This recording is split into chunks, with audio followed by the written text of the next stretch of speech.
Hello, I'm Chris, and this is my getting my sleeves pinched professionally. Now, he doesn't call them pinching. He calls it resized and honed. And, I mean, he tightened the crap out of this thing. And you can see where it gets tight right there. I'm kind of concerned about that. It almost seems like it's way too tight. And this was the medium pinch. He does like loose tight, medium tight, and tight tight. I couldn't even imagine what tight is. So let's go ahead and put this back into 3.3. Okay, so I haven't had a bearing failure yet, but yeah, some of these are loose. I'm noticing on these ones that get cooked like this. So let's just try to put this back in here. Hopefully we can get it to turn over. I'm really impressed by what I'm seeing so far, but that doesn't mean anything. Some little 2-stroke oil. Make sure your piston's not in there backwards. So is this gonna fit like extra loose now? No? Oh, it did kind of go in there loose. Come on, I just need it to go up to the top. Okay, it does. Oh my God, okay. It just felt like it was just pinched way too tight. It's tight. Damn, dude. Damn. I'm happy, man. Okay, so just want plenty of oil in there. All right, let's see. Is it too tight to turn over, or does it feel like a new one? It feels just like a freaking new one does. It is pretty tight, but I mean, we can still spin it over.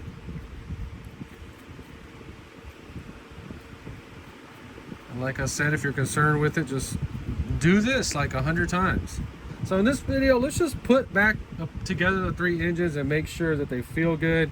I'm on call for work right now. I apologize. I don't want to get too deep into a project. That way I can just put it back in the bag, and then next week we'll start them all up. But I'm telling you, my main concern was it being too tight, and it's tight, but we can turn the engine over. So 3.3 ready to go. Future video, we're gonna put all 3 of these back on and start them up. And this was the most biatch engine of all time. I spent about 4 hours messing with this thing right here. And that dude that sold it to me didn't say a damn thing about it being worn out. So this is where I developed that 1.5 turns out. That's the only way I can get this one started, with a big idle gap on it. But this one, damn, man, this one pissed me off so bad because it idled really freaking good, awesome. Started up the first time, but anytime you went past, you know, like it would run real good, you could ram, but anytime you try to open it up like past halfway, it would die. And that's when I started going in the forums and reading about this. And of course, all those dumbasses, those guys freak me out. Just what in the frick is going on in their minds that they just type the dumbest shit possible? And then they all argue with each other. And none of those guys in there are talking about the pinch is bad. They're all telling them, oh, your high-speed needle's too leaned out. Shut up, dude. This is the one that got stuck. Damn, it is stuck in there. There you go, bastard. Our bearings feel good in this one.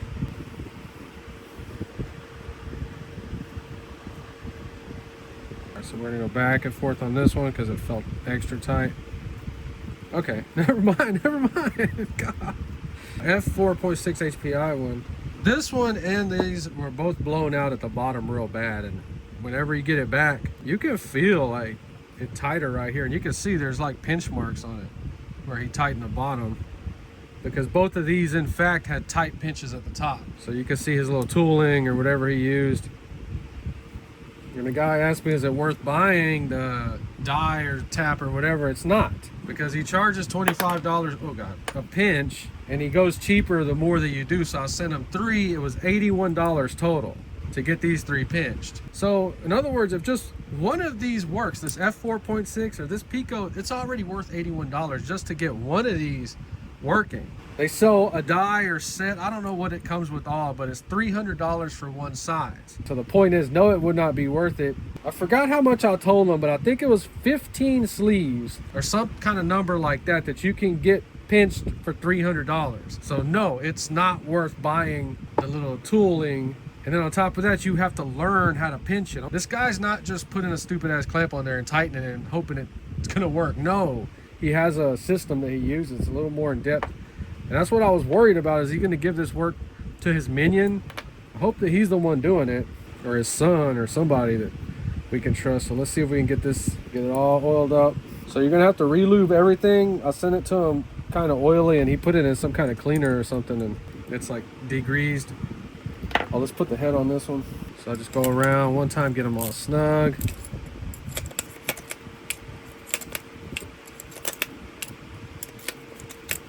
All right, let's just make sure we can still turn it.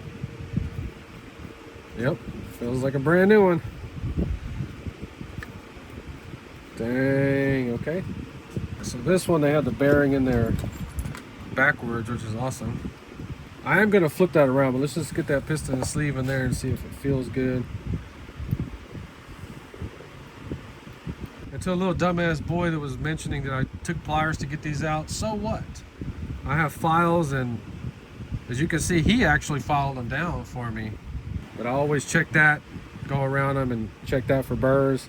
Because what was happening was whenever I was pushing them up, they were getting hung up because they were blown out down here, so they were getting stuck. And what are you gonna do? You can't get them out. I needed more strength in my hand. All right, nice.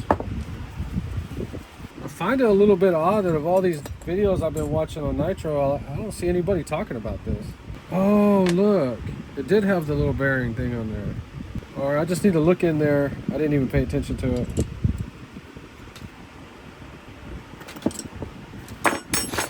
Come on. Oh, okay. This one actually feels the best. So I apologize, I'm on call for work, so I don't like to get into a big project. We just put the pistons and sleeves after they got resized and honed back in here, and all of these feel good. They feel like brand new ones. So I guess I'll go ahead and show you who he is. So it's Ray A Racing out of New York. Then they give you this little data sheet back. So 3.3, max 26, f4.6, and then some kind of measurements. So I guess you could get your little caliper and play around, try to figure out what those mean or what those were. There you go. So you can at least start researching him and see the pricing. And so you have to mail this stuff to him in your own envelope. He takes about a week, and then I got it back. And it all worked out. The only thing that you must consider or think about is that the value of these. This one to me right now is kind of priceless because you can't buy the piston and sleeve for this one. I was at work and the reality hit me like, oh damn, I just sent them parts that if they get lost in the mail, these engines are screwed. I gotta buy new pistons and sleeves. But anyway, we're probably gonna do a video on air leaks. I got a 3.3. It's acting real freaking weird. And then when I get off call, we'll put all these together and get them all started. You know, so I was at work all day carrying this around. I'd pull those damn things out like every hour and just go like that. And I was like, man, these are too tight. These are too tight. These are too tight. And you see all of them, yeah, they're tight, but they spin around. But there you go. You see where I got it done. So you can start researching or go ahead and send them some. If you enjoyed the video, please like, subscribe, and thanks for watching.